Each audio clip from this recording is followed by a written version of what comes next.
Salut tout le monde! Je vous retrouve aujourd'hui pour la première vidéo de l'année 2020 que je vous souhaite merveilleuse, avec plein de belles choses dans votre vie personnelle et professionnelle. Quant à moi, je démarre ma première année à 100% en tant que freelance. Et comme je vous l'ai déjà dit sur mes réseaux sociaux, pendant cette année 2020, j'ai vraiment envie d'apprendre énormément de choses sur l'écologie et d'être un petit peu plus calée, puisque régulièrement j'avais des propositions de partenariat et je ne me sentais pas légitime de vous parler de ce genre de choses, car c'était des choses que je n'appliquais pas forcément dans mon quotidien et sur lesquelles je ne connaissais pas assez de choses. Et donc pour 2020, j'ai envie de m'octroyer ce temps pour apprendre énormément de choses et de profiter un petit peu de l'accès que m'ouvre mon blog, ma chaîne YouTube, pour aller un peu en immersion dans certains lieux auxquels je n'aurais pas eu accès si je n'étais pas un média.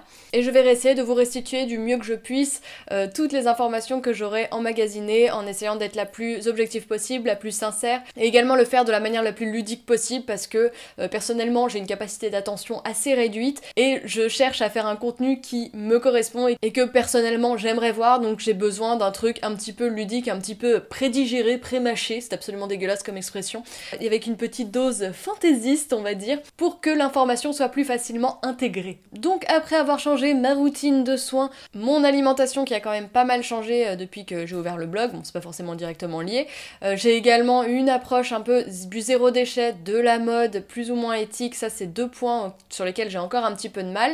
J'ai été approchée par un fournisseur d'énergie verte qui s'appelle Enercoop et qui m'a donné l'occasion de m'informer sur le sujet. J'ai donc pu passer avec d'autres influenceurs une journée en immersion dans les locaux d'Enercoop.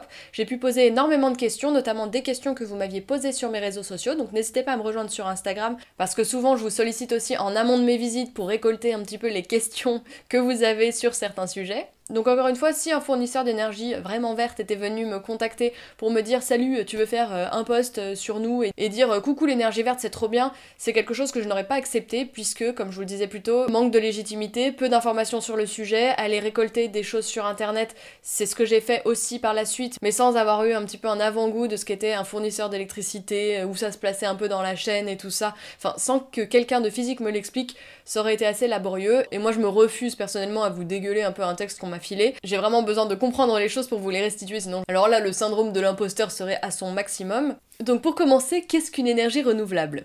Eh bien c'est toute l'électricité qui est produite grâce à des ressources 100% renouvelables, donc comme le soleil, le vent ou encore le mouvement de l'eau. Par exemple, les panneaux photovoltaïques vont transformer les rayons du soleil, les éoliennes vont transformer le vent et les barrages vont transformer le mouvement de l'eau en électricité. Donc à partir de là, pourquoi parler d'énergie vraiment verte ? Pourquoi il y a des énergies vraiment vertes et d'autres pas vraiment ? Alors ça, c'est un truc qui m'a vachement interpellée parce que, comme vous le savez, moi je suis pas très fan de greenwashing. Et on est clairement dans ce cas de figure. Donc la réglementation européenne permet de faire un peu un tour de passe-passe et permet aux fournisseurs d'acheter de l'électricité issue du nucléaire à de très bas coûts, et en parallèle, cette législation offre la possibilité donc aux mêmes fournisseurs d'acheter ce qu'on appelle des garanties d'origine à un producteur d'électricité verte européen et de l'accoler sur son électricité qui n'est pas verte. Donc le problème de ce truc là, c'est que c'est complètement légal, il y a comme un vide juridique et tout le monde peut aller acheter son énergie nucléaire, sa garantie d'origine verte et l'accoler sur son énergie grise. Donc c'est un peu comme si vous alliez dans votre magasin bio, qu'il y avait des pommes avec plein de pesticides dessus, mais que les agriculteurs pouvaient se permettre d'acheter des étiquettes bio et pouvaient la coller sur votre pomme. Donc ça voilà, c'est quand même assez extraordinaire. Et donc moi encore une fois, le greenwashing c'est vraiment un truc qui me saoule plus que tout parce que chacun est libre de faire ce qu'il veut. Enfin dans les cosmétiques, si vous voulez aller acheter du L'Oréal, achetez du L'Oréal quoi, y a pas de souci. C'est juste que il faut savoir ce qu'il y a dedans, donc il faut que ce soit transparent. Donc c'est pareil pour l'électricité, si vous voulez rester chez votre fournisseur, c'est votre souci, c'est votre point de vue. Mais par contre le problème c'est que quand j'ai partagé sur Instagram le classement de Greenpeace avec tous les fournisseurs, j'ai eu des retours de votre part de certains qui avaient changé de fournisseur pour justement faire un geste pour la planète et qui pensaient être allés chez un fournisseur d'électricité qui était verte et en fait qui ne l'était pas, qui faisait partie vraiment du bas du classement. D'ailleurs je vous mets le classement juste à côté de moi, et ça encore une fois je trouve ça hyper décevant parce que ça décourage les gens qui ont envie de faire un effort. Il y a certaines personnes qui sont vraiment dans le début de leur chemin, le début de leur réflexion pour faire mieux, et ils font mieux, peut-être même qu'ils payent plus cher pour ça, et en fait ça ne sert à rien. Et du coup le souci c'est qu'il faut énormément se renseigner, énormément lire de choses, énormément réfléchir avant de faire ses choix, et c'est décourageant et t'as plus envie de faire d'efforts. Donc voilà, pour moi le greenwashing c'est tout ce que ça fait, ça décourage les gens qui essayent de faire mieux, et ça me déprime. Donc pour le coup, Enercoop achète l'électricité et la garantie d'origine associée aux producteurs d'énergie verte. Donc on sait vraiment d'où ça vient, il y a une traçabilité, une transparence absolument parfaite de ce côté-là. Et là, on sait où va notre argent si on souscrit à ce fournisseur d'énergie verte. Et c'est vraiment sur cette notion qu'Enercoop se distingue des autres fournisseurs d'énergie verte. D'ailleurs, je reprends mes notes parce qu'il y a également l'ADEME qui a fait un document qui s'appelle Proposition pour développer des offres d'électricité verte ambitieuses. Et dans ce document, il qualifie Enercoop d'offre premium. Je vous parle aussi de ces sources-là puisqu'elles sont autres que Greenpeace. Et puisque dans un souci de transparence et d'honnêteté, l'idée c'est de croiser un petit peu des sources et de pas me baser uniquement sur les dires de Greenpeace et d'Enercoop d'ailleurs. Et je vous mettrai évidemment toutes mes sources en barre d'infos. Ah, excusez-moi, je crois qu'on va être... Si toi aussi tu as arrêté d'étaler du pétrole sur ta tronche, du plastique dans tes veuches et que quelques poils sous les bras ne t'embarrassent plus, si toi aussi tu es devenu super radine depuis que ta protection hygiénique et tes cotons démaquillants te durent 10 ans, alors passe la seconde de ta voiture électrique et deviens super green grâce au conseil de Green Checker. Astuce numéro 1. Tout d'abord, munis-toi d'un pull de type passe-partout et plutôt élégant. Premièrement, tu seras doté d'un style à toute épreuve, mais tu pourras également baisser la température des radiateurs ou de ton chauffage de 1 degré et ainsi réaliser 7% d'économie sur ta facture d'électricité. Astuce numéro 2. Achète alors un deuxième pull de type passe-partout et plutôt élégant. Premièrement, grâce à ce nouveau style, tu pourras surprendre tout ton entourage, mais tu pourras également baisser ton chauffage de 2 degrés et ainsi faire une économie de 14% sur ta facture d'électricité. Pour rappel, la température recommandée est de 19 degrés dans les pièces de vie. Astuce numéro 3. Tu manques de temps et d'argent? Cette astuce est faite pour toi. Situation. Tu dois faire bouillir de l'eau pour cuire tes pâtes ou stériliser ta cup? Pose un couvercle sur ta casserole pour faire bouillir l'eau plus rapidement. Cette astuce te permet d'utiliser 4 fois moins d'électricité. C'est génial! Donc reprenons, il y a une question que vous m'avez pas mal posée, c'est est-ce que l'électricité qui sort de ma prise, est-ce que j'ai une prise là? Non, j'en ai pas, si. C'est est-ce que l'électricité qui sort de ma prise, est-ce qu'elle est vraiment verte? Comment on peut tracer ça? Est-ce que c'est possible? Eh bien, je suis au regret de vous dire que non. Puisque pour ce faire, il faudrait que tout le pays passe à une énergie 100% renouvelable, 100% verte. Et un spoiler alerte, ce n'est pas le cas. Et actuellement, en France, 72% de l'énergie qui est produite est nucléaire, donc on n'y est pas encore, on n'y est pas encore du tout. Et le traçage de tes petits électrons qui sont dans ton câble électrique pour brancher ton iPhone fabriqué en Chine, qui a fait 10 fois le tour de la planète avant d'arriver dans ta main, spoiler alerte, on sera jamais parfait, même si on fait des petits gestes.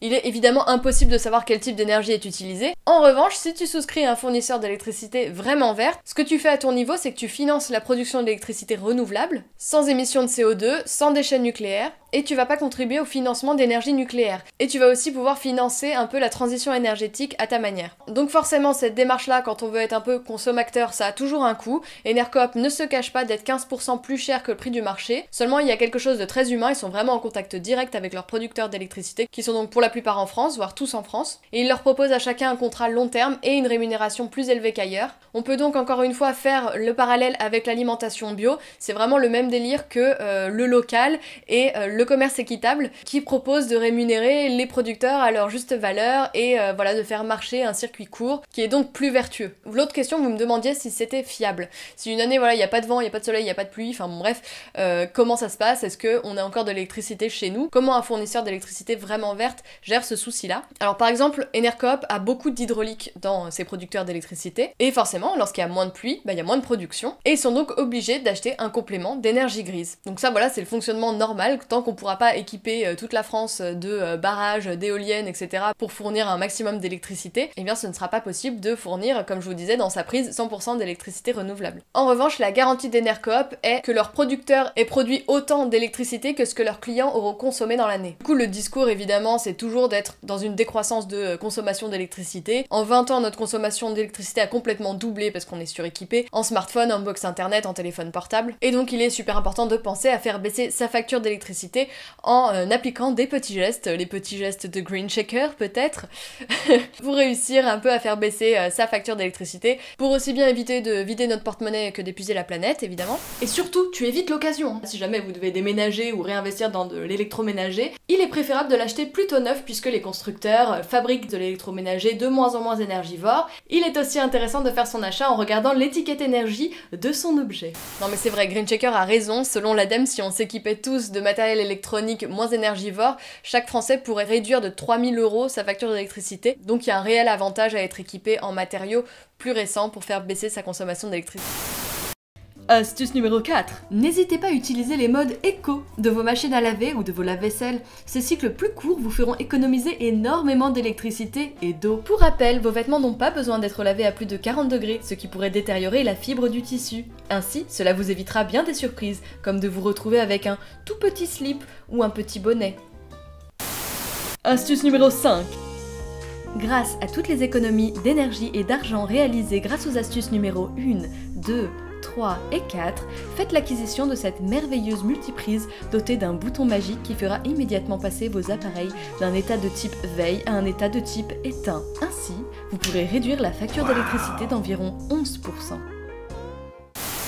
Astuce numéro 6. Le mode éco de votre lave-vaisselle est également extrêmement intéressant. Vous consommerez environ 3 fois moins d'eau et 2 fois moins d'énergie qu'en lavant votre vaisselle à la main. C'est beaucoup moins fatigant en plus.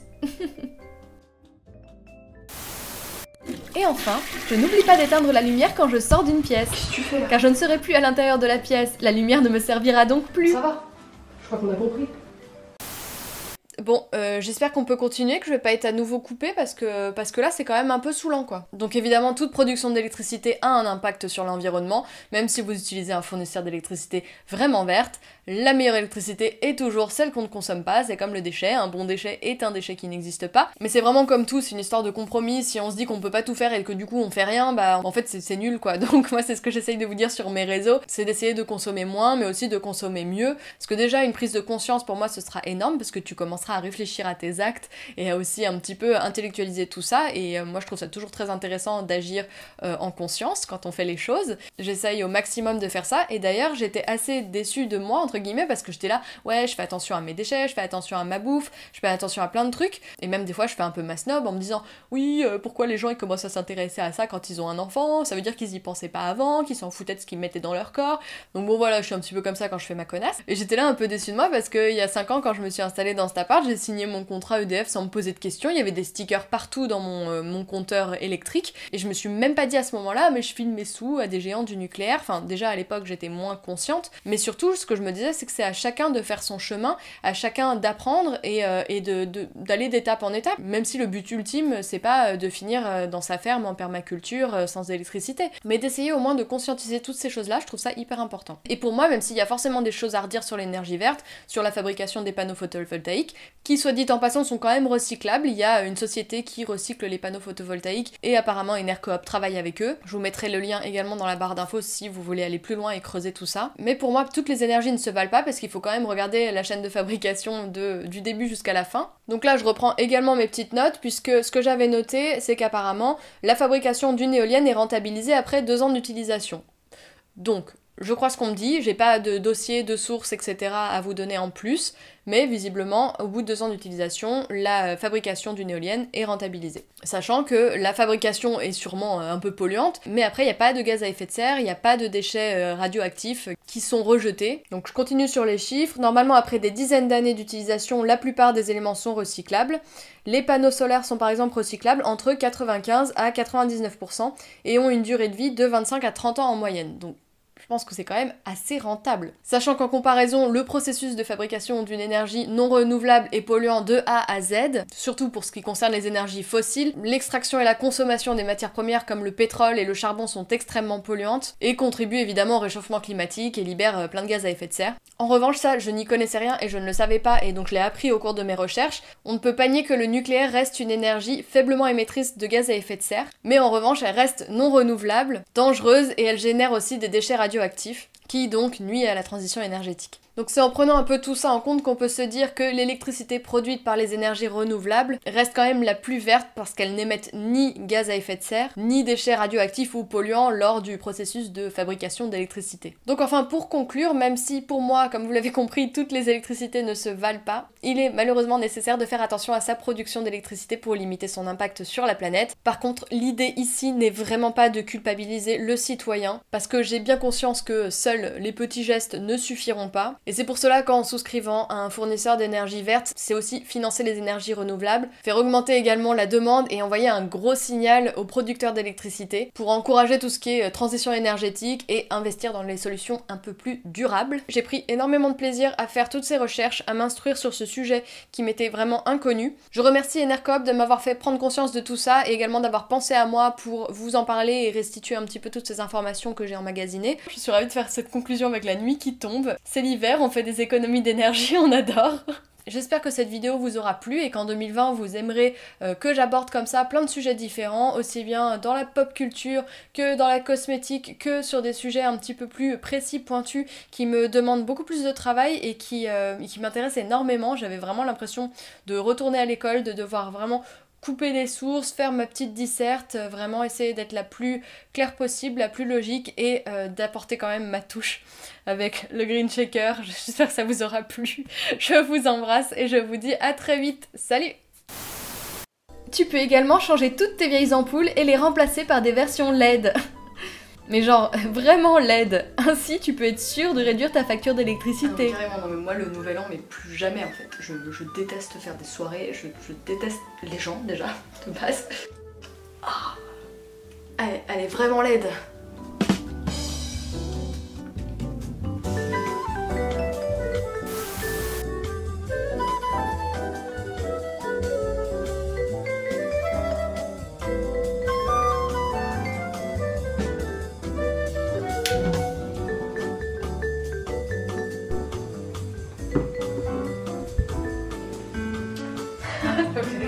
Action. Tu as la direction, ça va aller. Réaction.